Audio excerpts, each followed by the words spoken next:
Assalamualaikum warahmatullahi wabarakatuh. Perkenalkan, nama saya Cynthia Rahmawinalda, Prodi Pendidikan Bahasa dan Sastra Daerah semester 3. Saya akan membahas materi tentang komputer menggunakan bahasa Sunda. Pengertian komputer secara umum. Komputer mangrupikeun alat elektronik anu tiasa dianggo pikeun ngolah data nu saluyu sareng prosedur nu dirumuskeun sateuacana, sehingga ngahasilkeun informasi anu berguna pikeun penggunana. Definisi komputer. Komputer mangrupikeun perangkat elektronik anu diwangun ku sababaraha jenis komponen anu saling nyambung pikeun ngawangun sistem kerja.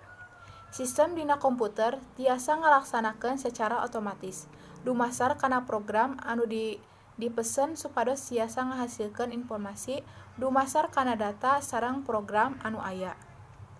Definisi komputer numutkeun para ahli.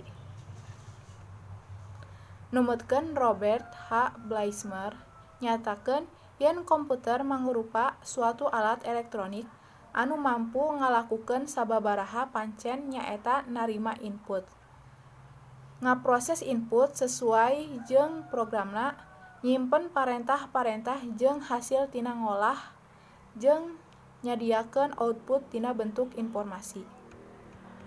Numutkeun Fourie berpendapat yen komputer teh suatu alat pemroses data anu mampu ngalakukeun perhitungan dina jumlah besar jeung gancang, termasuk operasi logika jeung aritmatika. Numutkeun Jan Parsons berpendapat yen komputer mangrupa perangkat serbaguna anu narima input, proses data, nyimpen data, jeung ngahasilkeun output. Numutkeun serangkaian instruksi disimpenna. Fungsi komputer. Kahiji, input data. Fungsi ieu pikeun nampi data atanapi informasi ti sumber luar. Data anu ditampi ngalangkungan aktivitas ti keyboard, mouse tina komputer sanes atanapi peralatan anu sanes. Kadua, ngolah data. Fungsi utama komputer nyaeta ngalakukeun pemrosesan. Rupa-rupa data sareng informasi mangrupikeun data anu diolah ku komputer. Data anu diolah bakalan ngahasilkeun kaluaran dina bentuk informasi. Contona kaasup teks, gambar, audio, video, grafik, jeung sajabana. Katilu, penyimpanan data. Fungsi nyimpen data mangrupikeun tempat pikeun nyimpen informasi. Penyimpenan anu dilakukeun beda-beda, gumantung kana kumaha informasina bakalan digunakeun. Fungsi komputer ieu matak ngabudahkeun pikeun pangguna mendakan data anu bakalan dianggo deui. Data ieu tiasa disimpen dina memori internal atanapi memori eksternal.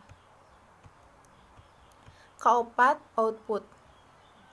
Kangge ngahasilkeun output atawa informasi saentos ngalangkungan data, informasi eta tiasa disajikeun ngalangkungan monitor, alat printer, jeung sajabana. Bagian-bagian komputer. Hard drive atanapi perangkat keras. Pemroses atanapi CPU salaku unit pengolah data. Memori RAM tempat nyimpenan data sementara. Hard drive media penyimpanan data semi permanen. Perangkat masukan media anu digunakeun kanggo ngamasukeun data anu diproses ku CPU sapertos mouse, keyboard, jeung tablet.